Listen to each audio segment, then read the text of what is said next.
a season of intense oranges. The orange plant that is most orange of all is Tithonia. Tithonia rotundifolia, the Mexican sunflower. And you can see that when it first opens, it is an intense vermilion. And then it fades with its orange boss and dies back to produce yet more flowers. This is Tithonia torch. It will grow to about 5 foot tall, sometimes 6 foot, on our rich soil, and will go on producing flowers all late summer and all autumn till the first frost. The key thing, though, is to keep deadheading. Here is a flower that's lost its petals. It wants to set seed, and that needs to be cut back. And just cut that back, cut right back to a leaf, and that one there. And that will promote more flowers. And as I say, this will go on flowering with these intense orange daisies right up till the first frost. Now, coming up on tonight's programme. Francis Toghill goes to Hampshire to meet a man fanatical about ferns. We visit a paramedic who planted an oasis of calm for wildlife and staff at an ambulance station in Sheffield. And Carol Klein pays her second visit to Dove Cottage in Yorkshire. This time the garden is in full summer bloom. And I shall be adding some late-season plants for my wildlife garden. Come on, Nate, out of the way. Good boy.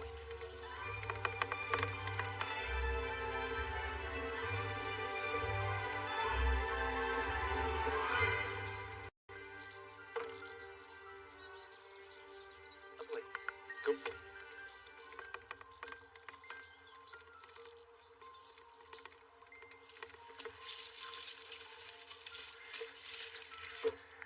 If the jaw garden is an intense furnace of colour, the spring garden at this time of year is a cool oasis of green. And I want to add more green. I want to make it green as green can possibly be, because that coolness is a wonderful relief and can be rich and rewarding. And also the conditions in here do not lend themselves to bright floral plants at this time of year.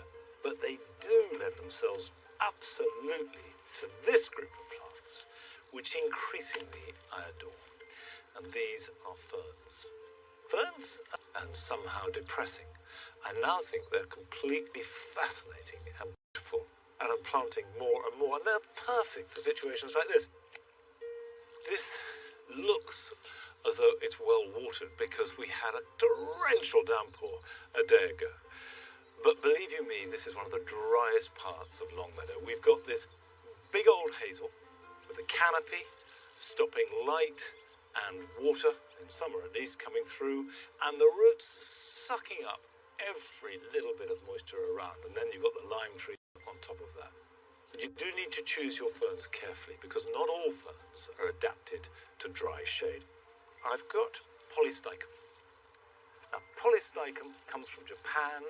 It's a sort of conventional fern. If you've got a child to draw a fern, it would look something like this. And will cope very happily with limey soil. Some ferns need acidic soil and really does need good drainage. This is a polypody. Now, polypodies are the archetypal fern for dry, dark corners, dry shade. The one thing about them is that they really do like limey soil, and you typically see them growing out of crevices in rocks. The other great thing about polypodies is that their growth pattern is almost the opposite of most plants, because they die back in summer. So they come into foliage round about late July, August, look at their best throughout winter, when you need evergreen plants. So if you want really good winter green in corners where not much else will grow, polypodies are an ideal plant. If you want to propagate your own, it's rather a specialist subject, because ferns don't produce baby ferns as such. The spores are always the same sex, so they will produce a plant called prothallus that will have a male and female sex. And it is from this tiny, tiny plant they will produce very small ferns, and these will slowly grow, and the whole process can take years. So if underneath your fern you see a sort of greeny, algae-ish scum, those could be baby plants waiting to become ferns.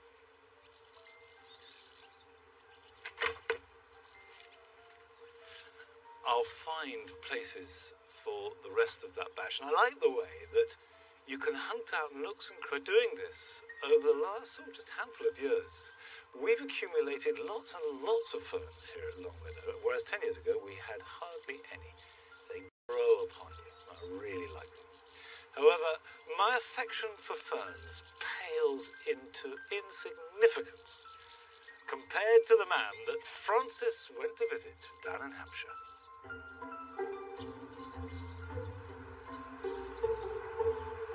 It's fair to say that most of us love our gardens. They can be a place to relax or a place to create. But for some of us, a garden is a space to indulge a passion for plants that could be said to border on obsession. Andrew Leonard is a gardener, but there's only one plant for him. It's one of the oldest plants on the planet that thrived millions of years before even dinosaurs roamed the earth. Andrew is a fern fanatic.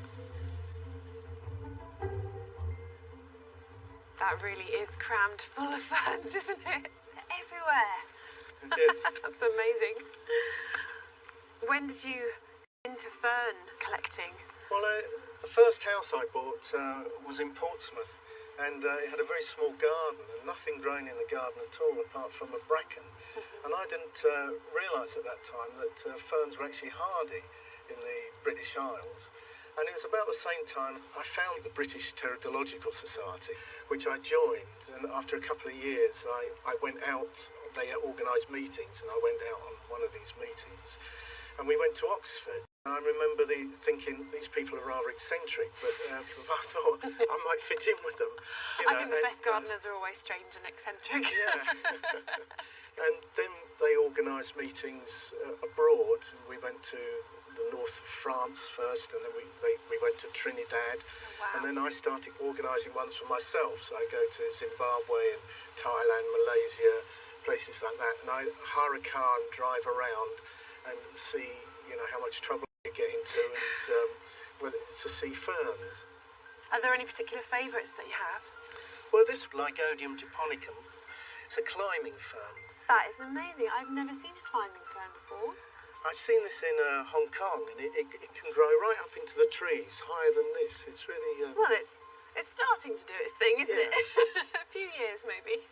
This is another nice one. This is called Drogtus picoense, and it's a hybrid, and it comes from the island of Pico in the Azores. And I was sent a bit of it, and it sort of spread. It did this thing vegetatively. It sort of reproduced. And I've got lots and lots of plants now. In fact, there's only a few in the wild, and I've got more in this garden. This is Polisticum proliferum. Right. These little ones are Parathaleptris bedomii. They're lovely, those ones. And this is Certomium falcatum. You just have so many ferns. Well, this is only part of it. Andrew got so carried away with his ferns that he ran out of space. So 15 years ago, he decided to grow them where most people grow their veg, on an allotment.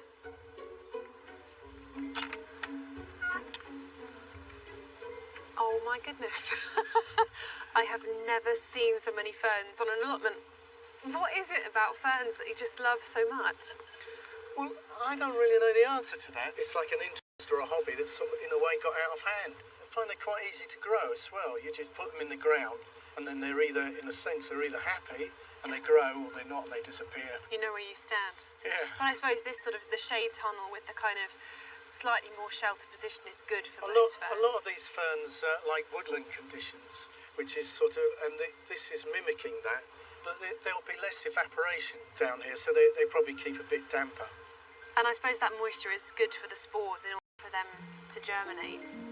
Yes, so a lot of people like growing ferns from spores, and in fact, in our fern society, we have something called the spore exchange, and you can write into them at the beginning of the year, and they will give you spores, and in that way you can grow ferns from all over the world.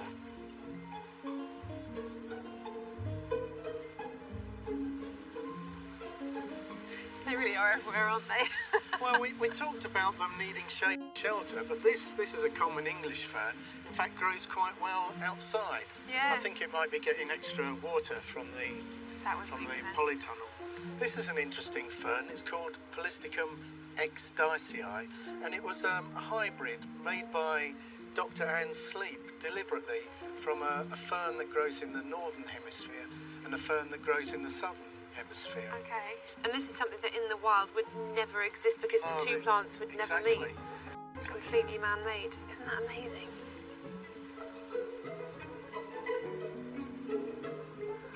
Ah, another tunnel full of ferns. Yes. It's amazing. I mean, they are like a living collection, aren't they? They're not really displayed to be aesthetic, are yeah, they? you're right, it is. And this one's particularly sort of gone wild. I don't do anything at all to it. Really?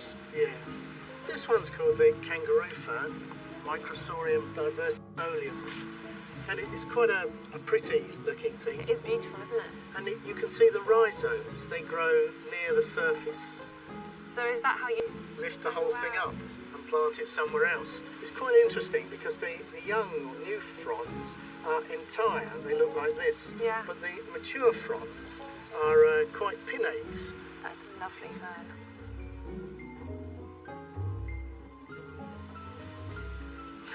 Wow. I mean, the thing about ferns is they're so magical because you feel the history of them. They're such an ancient kind of plant and such a history of collecting them as well, you know? This is a plant that most people probably wouldn't even think is a fern, and it's a native of the British Isles, Really? in fact throughout Europe, I think, and it's called Ophioglossum vulgatum. It thrives in conditions like this inside this polytunnel. That is amazing. I mean, ferns obviously come in loads of different shapes and sizes, and coming here you can see that, but that is an amazingly unusual fern. Yeah. Do you have a favourite? Well, not really, but I like them all. So much to choose from. Yeah.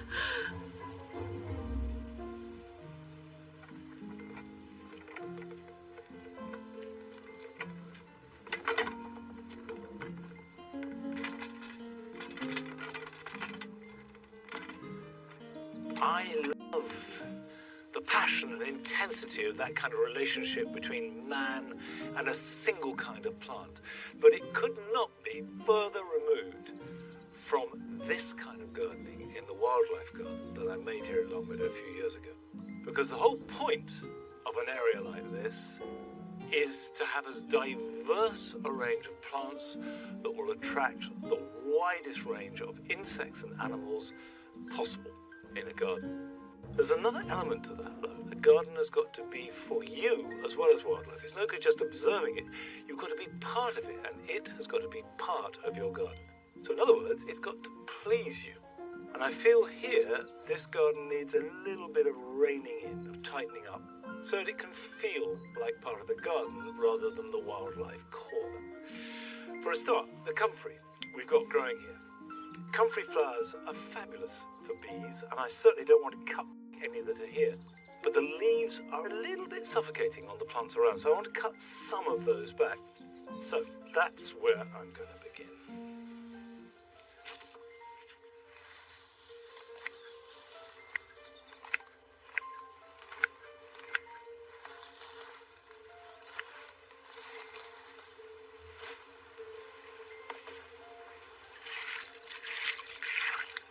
Because I want to make this as good for wildlife as possible, this pond has got a beach. And effectively it means the odd stone so that any mammal, amphibian, birds can gradually get into the water without slipping and drowning or whatever the problem might be. Hedgehogs can come down and drink. The problem is things like couch grass have rooted into that beach.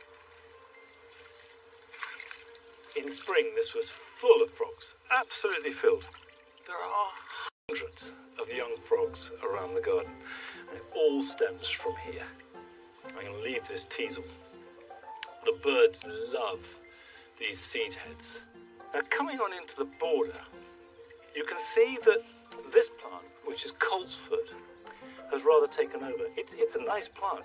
It has dandelion-like yellow flowers that arise from the bare soil as early as February. And that's fine for very early bumblebees. I don't want too much of it now, so I'm going to reduce that and thin it out. There's things like the gin in there will not be able to compete. There we go, that's coming out. And that's creating space where I can add more plants, because there are so many beautiful flowers that are perfect for pollinators. And when I talk about pollinators, I don't just mean honeybees. There are lots of other pollinators. There are flies, there are parasitic wasps, some of them looking really insignificant, and even as though they might bite or harm you. They need plants too. Now, sedums are the star performers for bees and butterflies as we come into autumn. They just love these open, flat-top groups of flowers. And in about 3 weeks' time, you come in here and they'll just be covered in butterflies. So we must give sedums as much light and space as we can.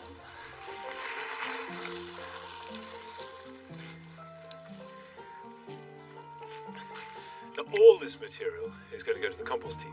And from the compost heap, it will break down, and the bacteria and the fungi will come back into the garden. It's all wildlife. However, if I was doing this in a month's time, let alone 2 months' time, any woody material or stems I'd either leave in borders or stack up to provide cover. The last thing I'm going to do in here is clear it for winter.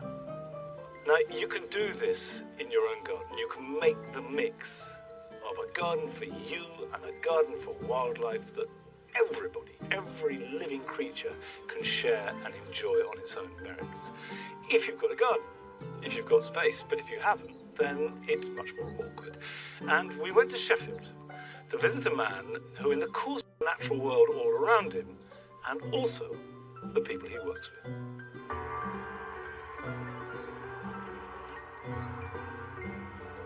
It was always going to be a wildlife garden. That was the idea. We wanted a garden to attract as much wildlife as possible, a number of habitats for the wildlife, but we wanted the garden also to be an interactive garden where staff predominantly can come and sit and spend 10 minutes or half an hour. So it was trying to combine the two things. I've been a paramedic for about 20 years and a paramedic practitioner for the last 5 or 6 years. I've worked for the ambulance service straight from school. It's all I've ever done. It's all I ever wanted to do. You never really know what you're going to walk into. I think that's part of the excitement. You could be delivering a baby and then you could be going to somebody as they're taking the last breath. Some days can be really challenging and it can take a toll on you. Part of my way of dealing with things is doing things with wildlife, doing things in the garden, is all part of my strategy to keep my mind free of any of the demons that can sometimes creep in. The station that we're at, we're quite lucky in that we have got a fair amount of outdoor space. The outdoor space was not used. It was just an expanse of grass that was mown monthly. We approached Royal Botanic Gardens at Kew, one of their outreach projects called Grow Wild. Grow Wild agreed to provide seed packs to workplaces in exchange for them rewilding the area. I approached my managers to make sure that it was something that they were happy for us to do, and it just snowballed from there. The mix that Grow Wild send are a mixture of perennials and annual wildflowers. So in the first year we got all the annuals came through, so all the things like the reds of the poppies, the blues of the cornflowers, the yellows of the corn camomiles, and quite a lot of oxeye daisies and things like that. We left those all to go to seed. We're hopeful that they would self-seed, and we're hopeful that they'll come through in subsequent years. But this second year has been a lot more subdued colours. We've got a lot more of the whites of the cow parsley and the wild carrots, and more of the blues of the knapweed and things that are coming through. But it's also being interspersed with plants that we've perhaps not planted that have self-seeded. So this bird's foot trefoil and vetch and things like that are starting to come in. This year, more so than last year, we've noticed a lot more bees and hoverflies and butterflies. I think the perennials seem to be a lot longer lasting sort of flower, and we're definitely getting a lot more things coming in because of it. You get little successes from everything, so we put some nest boxes up, and within a month of them being up, we'd got a family of blue tits nesting in them, and that kind of lifted my spirits a little bit. Just this year we've done a bit of a community outreach thing with the schools and an elderly persons complex, where we've just grown a field of sunflowers, just to try and get people interested so that they can see what we're doing, hopefully get the bug for gardening. I'd love to see to drive up and down the estate and see wildflowers everywhere. That would be a perfect scenario for me. I always wanted it to be somewhere that people could come and sit and have 5 minutes when they wanted to sit alone, or even sit with the colleague that they've just worked with and talk through the job. Somewhere that they could have a cup of tea, shed a tear if they have to. Somewhere that can kind of ease your mind, or just take your mind off things that you've been doing. And the studies have proven that being around in green spaces and being around wildlife is really good for mental health as well as physical health. It's nice to actually come and have somewhere, that's not all built up around you, and just have somewhere to have a bit of chill out if you want to, or just go on a bit of you time. If you're coming back on days you don't want to be sat inside, you can go out there. If weather's fine, you can just, you can disappear out there for half an hour. You can lose yourself out there. It is just nice to have that relaxing space, because I've been to a few stations and there's nothing like this at any other station really. It's just your basic restroom and car park, and that's it. It's just something to appreciate, really. The ambulance service is there at people's worst times. We may seem like hardened professionals, but we're still human beings, and we all still have that emotion that people have. We keep a lid on it whilst we're dealing with the patients most of the time.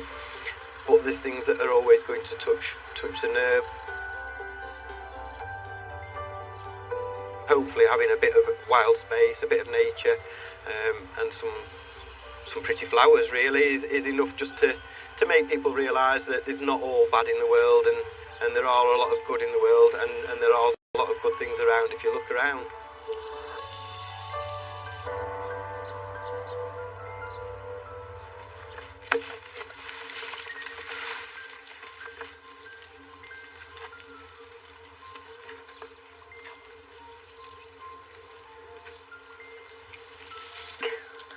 One of the understated claims of wildlife gardens is that other than being good for your garden because they make it more healthy, and being good for the planet because they include diversity, they're great for the gardener. They're fun. They can look fantastic. It's a really good way to garden.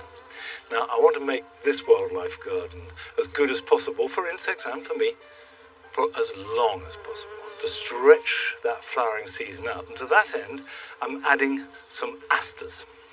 I've got 3 different types here. I've got one which is just coming into flower now, called mob.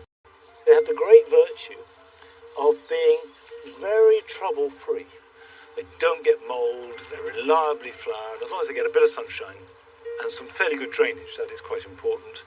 They are a really easy, good aster to grow, and they have this lovely pale sort of mauve lavender flower with the yellow centre, and that will grow up when it's mature to about 3 foot to 1 metre tall.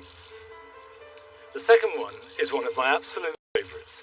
This is Aster divaricatus, and it's a woodland aster.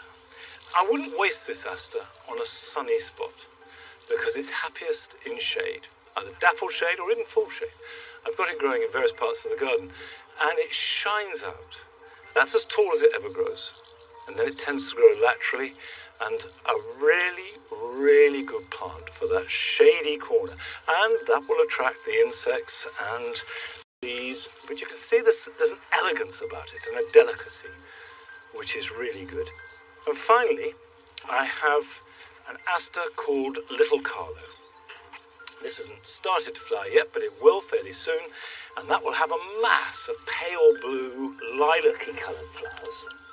And if I give this some sunshine and put it in a group next to more, that will give me flowers into autumn. So hopefully the border will look the better for it, it will attract more insects, and these will be very happy. Of course, what I'm trying to do is make this late flowering look good and be good for wildlife. But I do know that however hard I try, it is not going to look nearly as spectacular as Stephen Rogers' garden at Dove Cottage in Yorkshire. And Carol went back to pay a second visit to relish the range of colours that Stephen has incorporated into the garden at this time of year. I was here, it was September, and the whole garden was mellowing into an autumnal glow. But this is a garden that's made for all seasons, to take you right through the year. And I know that what awaits me now is something quite different. It's so exciting.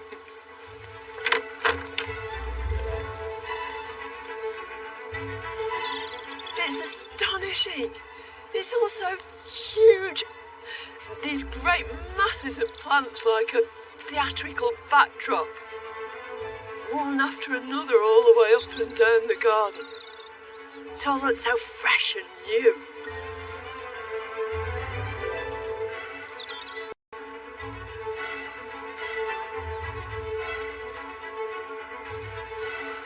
When we were here last time, it was all about grasses. But now the flowers have taken charge.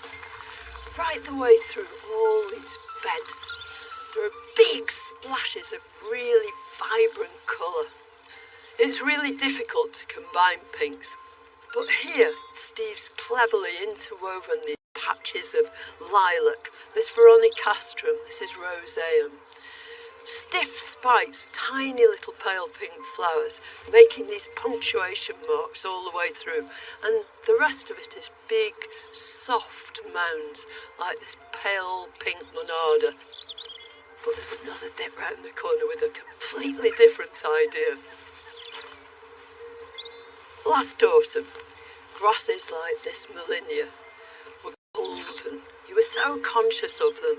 But right now, it's green and it just forms an almost transparent veil through which you get glimpses of this planting.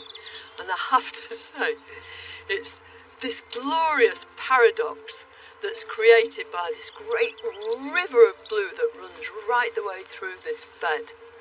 It's soft and flowing, and yet it's composed of this very solid, prickly plant, Erinium borgatii picos blue.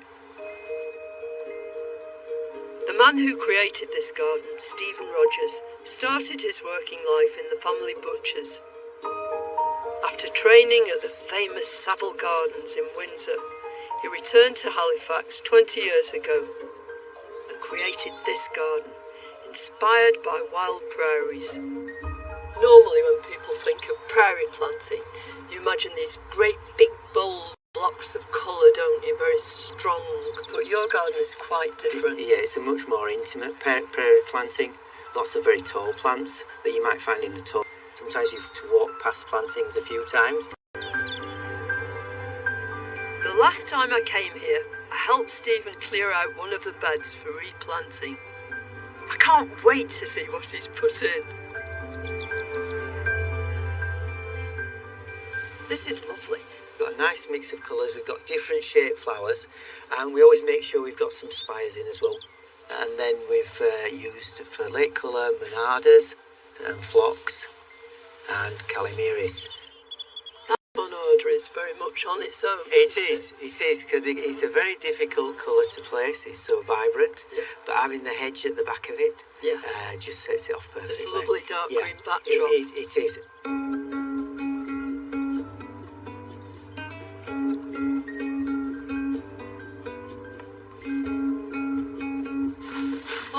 doubts about what you call this border. No, this is the sexy pink border. Right. You're wearing a shirt match. I am. Matches perfectly. A Japanese couple that visited the garden called it the sexy pink border, so that's stuck with us now forever. I should think so. Yeah. It's quite unique in your garden, though, isn't it? Just It being is. one colour. A lot of the other beds have got colours mixed. This one we've just stuck to pink. Variations on a theme. How did you decide what to include in it, though? Well, a starting point is sometimes we'll pick the flowers from different parts of the garden, different pinks, and then we'll match those up. And then it's just matching. So you put them all together? Put them all together on a See table, see how they go, yeah. And then we'll work out the shapes of the plants that we want to use. The echinaceas at the moment look as though they're floating above the planting.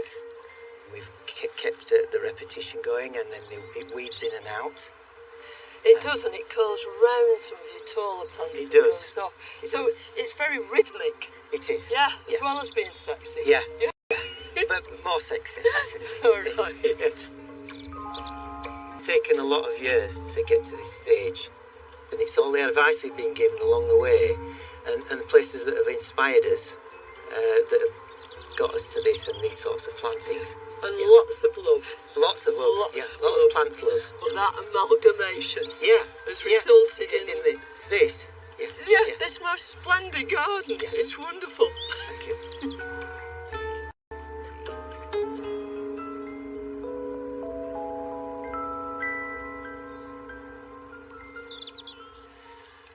There's no question that there is real skill in getting colours right in the garden. It's no good just bunging things in and expecting them to look good, because even a beautiful plant whose colours you adore can look wrong because of the association of the plants around it.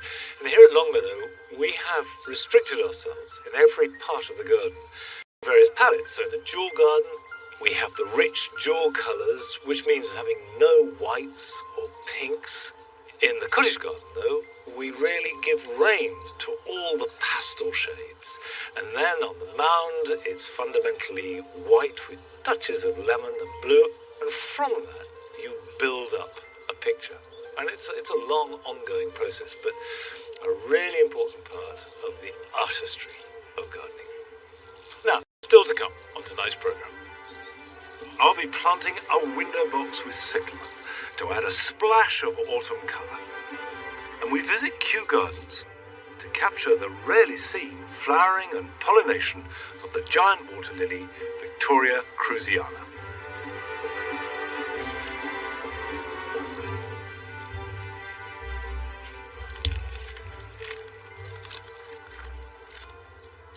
I'm planting out rocket that was sown on the 18th of July, so that's about 6 weeks ago. And the idea is that this will be ready to pick in a couple of weeks' time and will last through, if we look after it, maybe with a few cloches and fleece, to Christmas.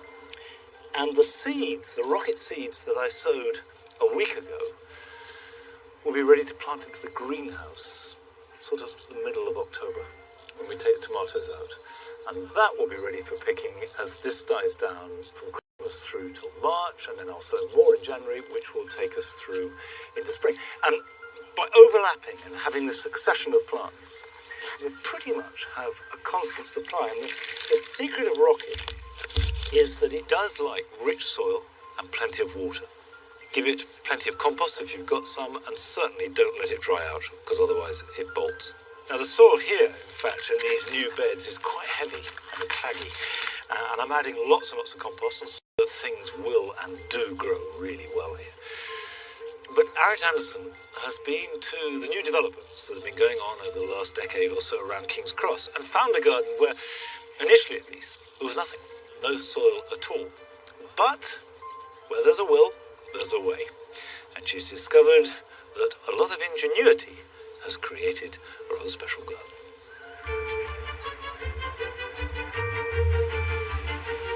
Like many industrial areas, by the 1990s, King's Cross had declined into wasteland.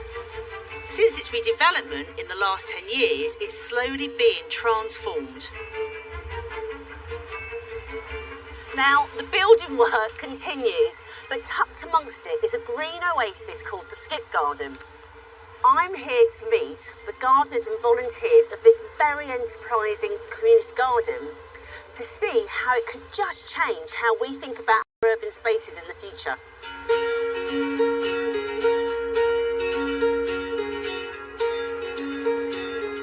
I can see why it's called the Skip Garden. What makes this garden unique is that it's movable and has been in 4 different locations around the development over the last 10 years. There are 7 skips on this small site, all maintained by the charity Global Generation, who run courses for people of all ages. And one of their gardeners, Julie Reel, can explain how skips have become raised beds. So the skip came from the local developer who gave them to us when they couldn't use them as skips anymore, and we turned them into a movable garden. And they were amazing for us because it was the first thing that we could move around with the garden. So they keep you really nomadic. It means you can just kind of go anywhere. Absolutely. That's the whole point of the skip garden in a way, is to be able to follow the development of King's Cross. And we're now on a 4th site, and the skips have followed us through 3 of our sites, and they're still here today, and they represent the core of our garden.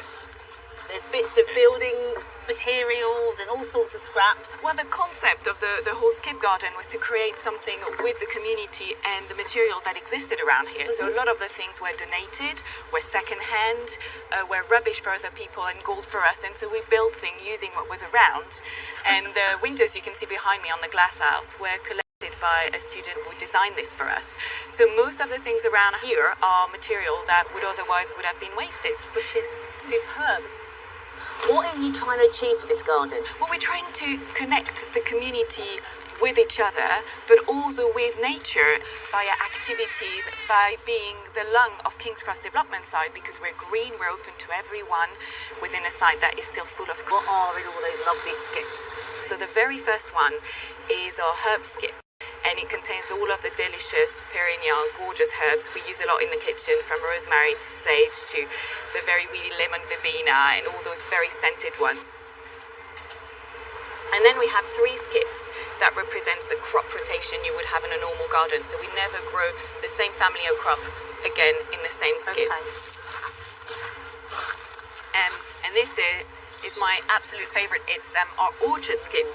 And we managed to transform to allow us to grow fruit trees into a very small space, and it's a really good way for us to say you don't need a huge garden to grow fruits. So come with me, because there's something here I really like to show you. And they're my favourite pets in the garden.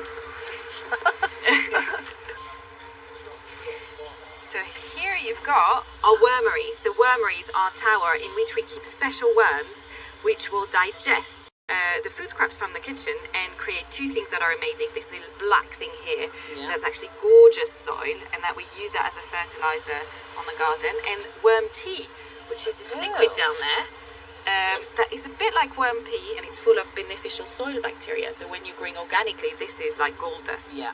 Once diluted, the worm tea can be watered into the plants as a homemade fertilizer. So what we've got going on in here then? So the purpose of the polytunnel is very much to grow greens for the cafe, which they use in salads and in all their other lovely food. Lovely, looks great. And what's that down there? So we also, as a garden team, like a bit of unusual stuff. Yes. So this, what you have here, is a red orache, and it's the same family as fattan. So it is related to the common weed, but it's edible. It tastes like spinach, and it's red. Can I have a so little it's bit? amazing. Oh yeah, please do. It's very nice. Quite delicate. Very nice.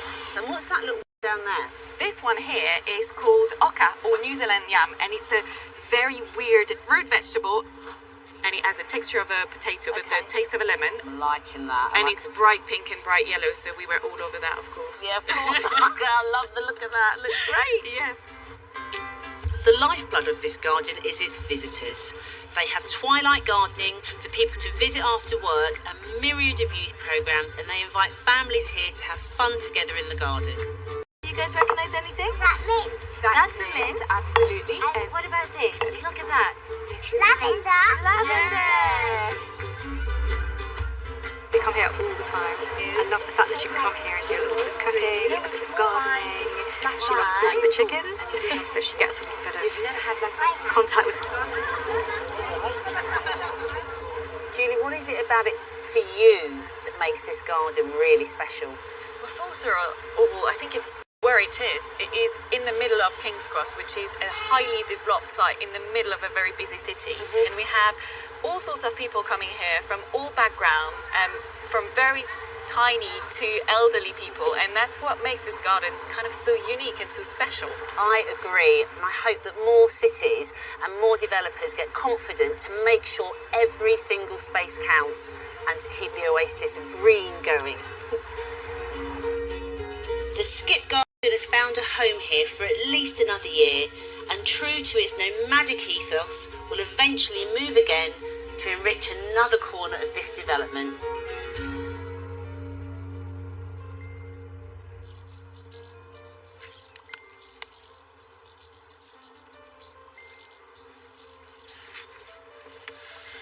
There's no doubt that when I lived in London in the 1980s, King's Cross was an area that needed, shall we say, a little bit of love. Well, it's love and money and has developed, and that's good to see. And it's also good to see that it's not just steel and glass and money. There is real attempt at making community projects that are involving local people, and long may that last. And if you want to find out more about the Skip Gardens, then go to our website.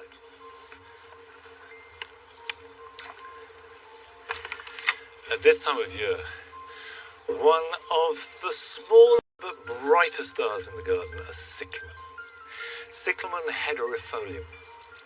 And the hederifolium refers to the leaves that look a bit ivy-shaped, but you won't see them at this time of year because the flowers arise naked from the soil, and then the leaves only start to grow after the flowers have finished. Now these are tiny little flowers, but with real intensity. And if you have these kind of cyclamen, which is Cyclamen persicum, you can always tell persicum because the flowers are so much bigger than any hardy type.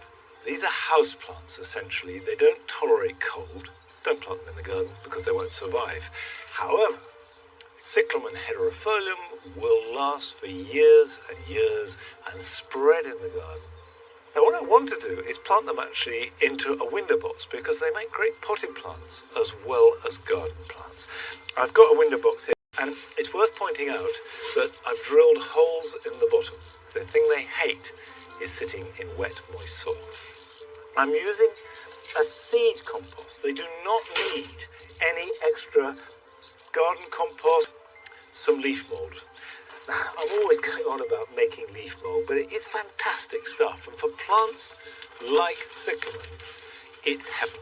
It's a very loose, light, fluffy mix, which will be perfect for these plants. And I'm going to mix them up with some ivy so it trails over the front edge.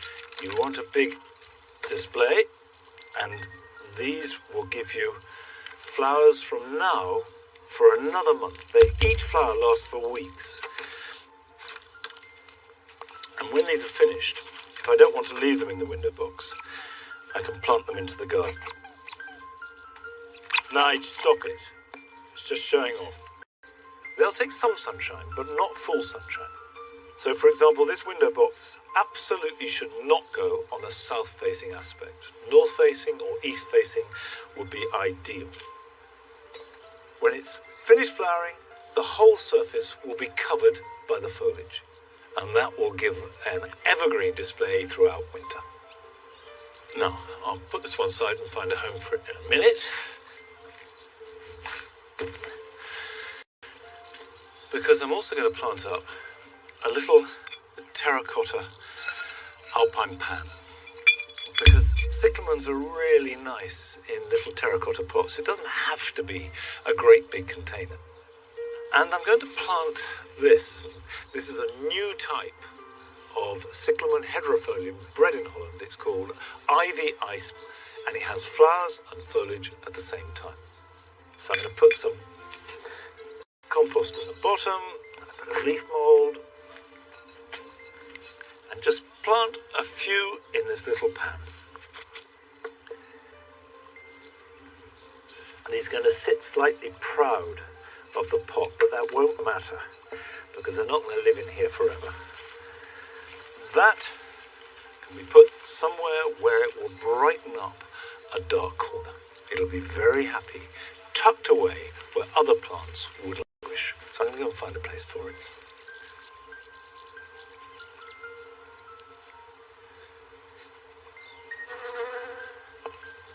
There's enough shade there to keep them happy, and they should go on flowering now for another month. One of the great pleasures of gardening, I think, is the way that flowers come round in season. Like old friends, you can greet them at the right time of year in the right place. It also means that if things don't go well this year, there's always another stab at it next year.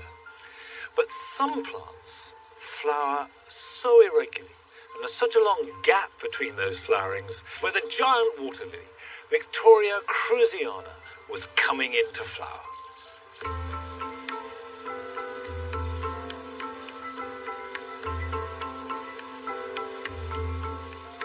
The giant water lily is Victoria cruziana.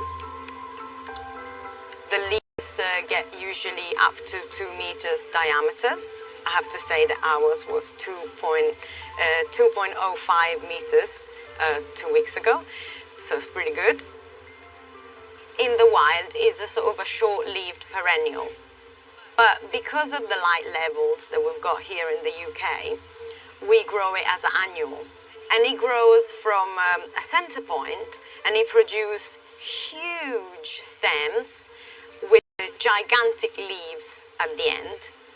And all of it is full of spines, supposedly to avoid to be eaten by fish.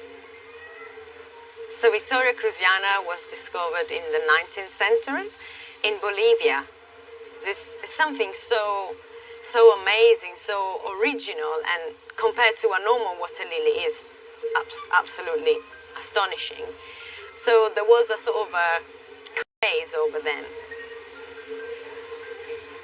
Victoria cruziana comes from an area where it's quite shallow water, quite still water, and with climate change and the related flooding, that is quite a threat for them, because obviously the habitat is getting destroyed.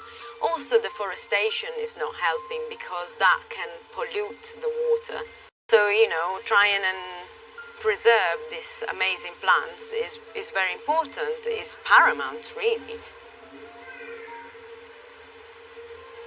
Once the plant is mature, which is in here is about July, August, the flowering season starts.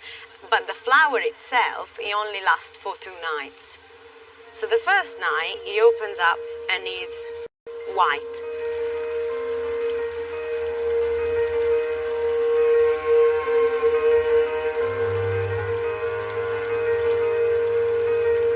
And that is the sort of female phase of the flower. Then it closes during the day, and then the second night it opens again and is pink, and that's the sort of male phase of the flowers. In the wild, it's pollinated by beetles. Once it's opened by the scent of the flower, also they're attracted by the color white. And inside the flower there's some pollen. Once it's closed, during the day, the beetle stays trapped. So the beetles are completely covered in pollen. So then when they come out and they go to another flower, which will be female phase, they will pollinate it. So in the house, obviously, we don't have any beetles, so we play the beetle card.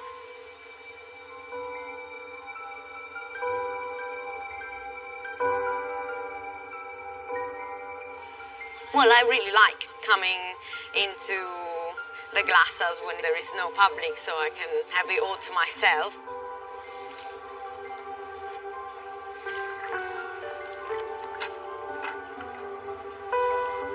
Once the sun has gone down, then we come in and then we pollinate, because that's essentially what would happen in nature. The beetles will come out at night.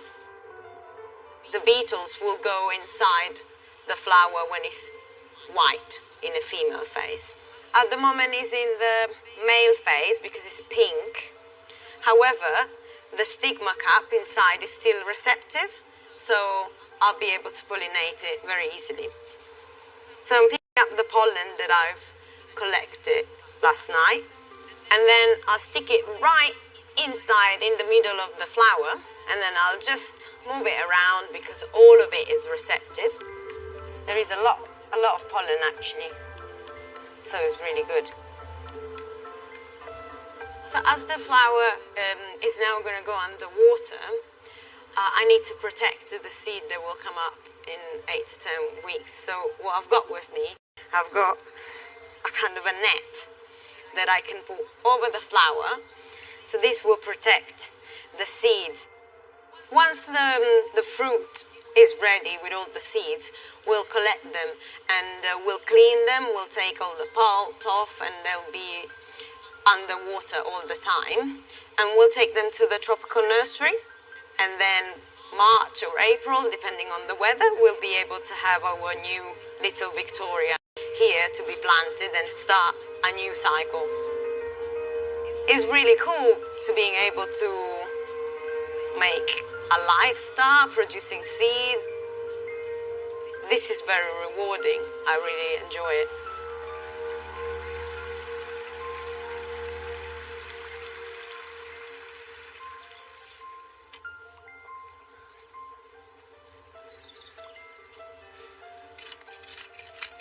On the World Native Gardens. We were a long way up the Amazon and staying on a boat on the river, and I remember one day we then got on a smaller boat and travelled for a few hours, and we walked for an hour or so through the forest and came to this lake with 20, 30, 40 of these giant water lilies, great leafy plates. And in that heat and that humidity, it was an unforgettable experience. Seems a far cry from hoeing my veg patch, but it's a job that needs doing. Like these others that you can do this weekend.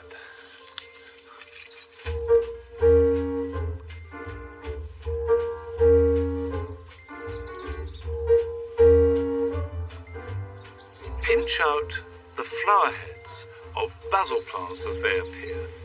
This time of year they're trying to set seed as quickly as they can, and this takes the energy from the leaves and makes them coarser and much less tasty. If, like me, you sowed some turnips a few weeks ago, they will have germinated and you'll have a rash of young plants. They need thinning.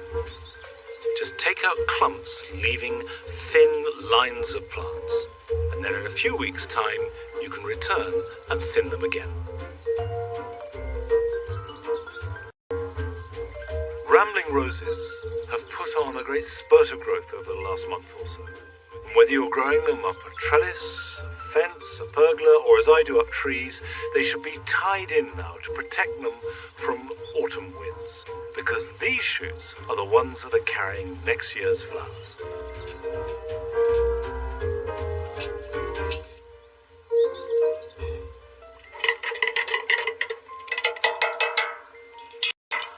A weekly job at this time of year is to keep feeding the pots, particularly hungry plants like these bananas in the jaw garden. The pots have outgrown most of their fertility and nutrition, and to keep it looking really good and vibrant for as long as possible, they do need a regular feed. This is just liquid seaweed, quite a weak mix, and that's enough to keep them going. Anyway, let's see if it's going to be rain, frost, or blazing sunshine in our gardens this weekend.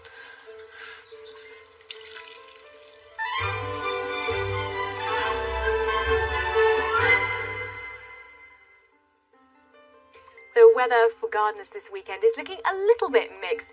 I can tell you that Saturday will be a decent day pretty much across the board. Some sunshine, great conditions if you're... It's a good idea to cut them back, and that lets light and air in, because the one thing that thyme absolutely hates is being crowded out and shaded by itself, let alone any other plant. They've got good drainage underneath, low fertility, which is fine. Also, we need to make sure that they have air around them if they are to be happy over winter. Well, winter's a long time away. Let's not get too gloomy about it. But it is the end of the programme. So that's it for today. And I'll see you back here at Longmeadow next week at the same. Till then, bye-bye. Go on in, you can go now. You're feeling a bit... You want to go indoors? Have you had enough?